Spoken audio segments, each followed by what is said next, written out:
mod every week. Okay. Oil. Dipstick. Craziest dipstick in the world. You're supposed to be able to tell how much oil's in the engine off that. Okay. It's kind of wet. How much oil is supposed to be in there? That much. Okay. That's it. How much oil is that? That engine holds 9 quarts of oil. Okay. That's a lot of oil for a gas engine. How much is that? It's like a quart. Mm-hmm. So if this doesn't have oil, Mm-hmm. it's about a quart low. You still have 8 quarts. Okay. You're not out of oil. Okay. You're low on oil. You're not out of oil. Okay. If you were to tell me, And do you see us checking that often? it's a new vehicle, Yep. and if you were to tell me that you got to Chicago and you drove around for 5 hours and you checked your oil, and after 5 hours it required to put a half a quart of oil in this engine, but this one didn't use any. I'm gonna say, okay, make sure you check it every once in a while because that one uses a half a quart every 5 hours. Okay.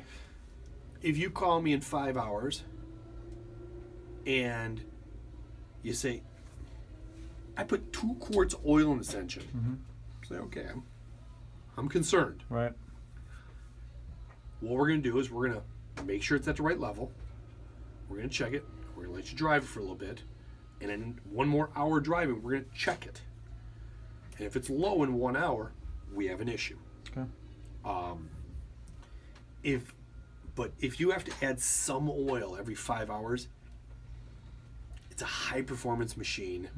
It's driving a boat is like driving your car in low 2 And are we from Chicago to Milwaukee. putting the oil in there where the You yellow put is? yellow Yeah. cap, yellow dipstick. Okay. And you really can't overfill it, right? Or you'd be able to see it if you're putting more oil in there. Well, I mean, you know, check your dipstick. Right. Okay. And engines are happier with less oil than they need than more oil. Okay. More oil puts pressure in places and then seals go. Okay. Less oil just means it needs a little more oil. Okay. It obviously has a 9 quart capacity for a reason. And if I pull that dipstick out and I don't feel the oily, That dipstick's a real pain in the butt. You're going to use a rag. You're going to actually see it on a rag. Okay. Because that dipstick is very difficult to see for a lot of people. okay. You get used to it. I'm accustomed to it. I know what it feels like. I know what it looks like. Okay. As long as you have some oil on there, it's good. Okay. They no longer give you a line. It's a range. Okay.